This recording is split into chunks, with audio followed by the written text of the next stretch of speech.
దేశవ్యాప్తంగా వర్షాలు దంచికొడుతున్నాయి. భారీ వర్షాల నేపథ్యంలో జనం తీవ్ర ఇబ్బందులు పడుతున్నారు.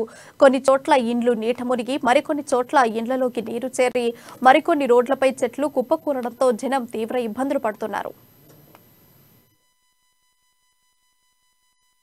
గ్రేటర్ హైదరాబాద్ వ్యాప్తంగా వర్షం పడుతోంది. మొన్న రాత్రి మొదలైన ముసురు వాన కంటిన్యూగా పడుతూనే ఉంది. సిటీలో వర్షం పడడంతో బల్దియాతో పాటు వాటర్ బోర్డుకు ఫిర్యాదు చేశారు నగరవాసులు. జీహెచ్ఎంసీకి చాలా ఏరియాలో నీళ్లు నిలిచిపోయాయంటూ 200కు పైగా ఫిర్యాదు వచ్చాయి. ఇటు డ్రైనేజీ పొంగి పొర్లుతున్నాయని 150 పైగానే కంప్లైంట్స్ వచ్చాయి. మరోవైపు 250కు పైగా ఏరియాలో డ్రైనేజీలు పొంగి పొర్లుతున్నాయి. అటు చిన్న బస్తీల్లో డ్రైనేజీ పొంగి పొర్లుతున్నా వాటర్ బోర్డు పట్టించుకోవడం లేదని పబ్లిక్ మండిపడుతున్నారు.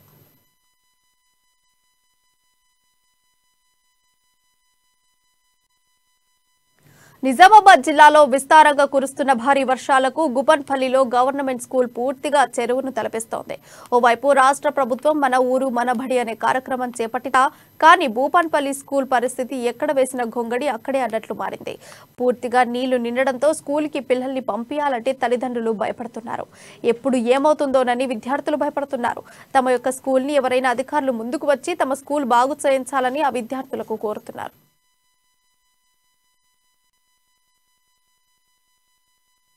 ఎగువ ప్రాంతాల్లో కురుస్తున్న వర్షాలతో భద్రాచలం వద్ద గోదావరి నీటి మట్టం పెరుగుతోంది. నేడు గోదావరి నీటి మట్టం 24.4 అడుగులకు చేరుకుంది. భద్రాచలం వద్ద ఈరోజు తొలిసారిగా అధిక నీటి మట్టం నమోదయ్యే అవకాశం ఉందని, 25 అడుగులకు పైగా చేరుకుంటుందని అధికారులు భావిస్తున్నారు. ఇప్పటికే భద్రాచలంలో గోదావరి నీరు స్నాన ఘట్టాల వరకు చేరుకుంది. ఎడతెరిపి లేకుండా కురుస్తున్న వర్షంతో జర్ల మండలంలోని తాలిపేరుకు భారీగా నీరు రావడంతో 22 గేట్లు ఎత్తి నీటిని గోదావరిలోకి వదిలారు. ఇక కినరసాని ప్రాజెక్ట్ కెపాసిటీ 407 అడుగులు కాగా ఇప్పటికీ 397 అడుగుల నీటితో నిండు కుండలా ఉంది.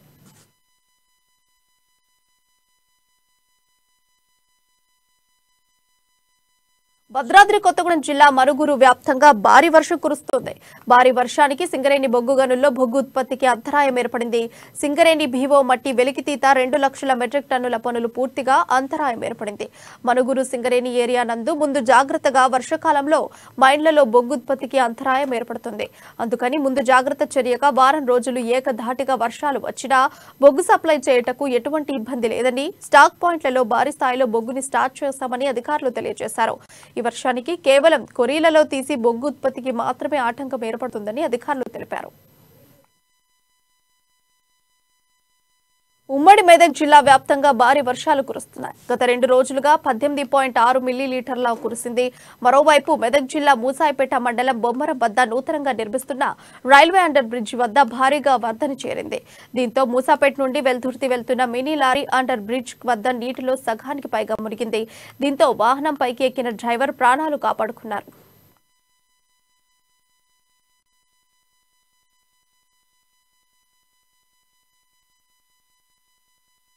దక్షిణ గుజరాత్ను వర్షాలు ముంచెత్తుతున్నాయి. పలు నగరాలలో లోతట్టు ప్రాంతాల్లో నడుములోతు నీళ్లు చేరాయి. వీధుల్లో ఎటు చూసినా వరద నీళ్లు, అందులో మునిగిన కార్లు, ఇతర వాహనాలే కనిపిస్తున్నాయి.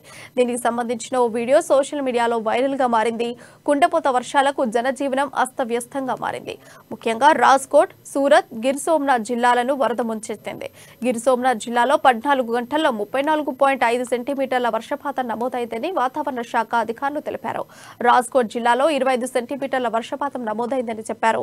జిల్లాలో కేవలం 2 గంటల వ్యవధిలో 14.5 సెంటీమీటర్ల వర్షపాతం రికార్డు అయిందన్నారు. రాష్ట్రంలోని 206 రిజర్వాయర్లకు వరద పోటెత్తుతోందని అధికారులు తెలిపారు. వర్షాలు ఎక్కువగా కురుస్తున్న ప్రాంతాలకు వరద ముప్పు పొంచి ఉండడంతో ఎన్డీఆర్ఎఫ్, ఎస్డీఆర్ఎఫ్ బలగాలను మోహరించినట్లు ప్రభుత్వం వెల్లడించింది. లోతట్టు ప్రాంతాల ప్రజలను సురక్షిత ప్రాంతాలకు తరలిస్తున్నట్లు పేర్కొంది.